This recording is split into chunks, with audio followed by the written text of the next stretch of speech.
High guys, welcome to Bhagyashree's kitchen. तर आज आपण बघणार आहोत हेल्दी आणि टेस्टी गव्हाच्या पिठापासून फ्राईड मोमोज. तर चला मग सुरुवात करूया. सर्वप्रथम आपल्याला इथं गव्हाच्या पिठामध्ये मीठ आणि चमचाभर तेल घालून ते चांगलं मळून घ्यायचं आहे.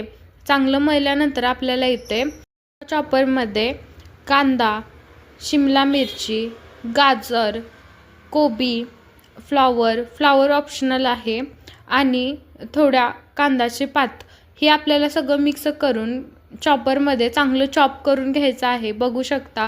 तुम्हाला हवे असले तर अजून काही तुम्ही व्हेजिटेबल यामध्ये ॲड करतात जी लहान मुले खात नाहीत. त्याला तेल गरम करून त्यामध्ये मिरची व लसूण बारीक चिरून त्याची फोडणी द्यायची आहे. आपण चॉप केलेली सर्व व्हेजिटेबल त्यामध्ये घालायचे आहेत व थोडंसं मीठ घालून ते चांगलं परतून घ्यायचे आहेत.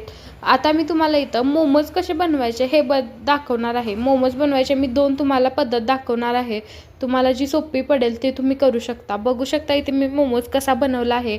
एका साईडून आपल्याला लेअर पाडायचे आहेत व एका साईडून तसंच चिटकवायचं आहे आणि दुसरं जे आपण बनवतो ते आपल्याला पूर्ण मोदकासारखं गोल करायचं आहे व वरचं जे टोक आहे ते आपल्याला आतमध्ये दाबायचं आहे.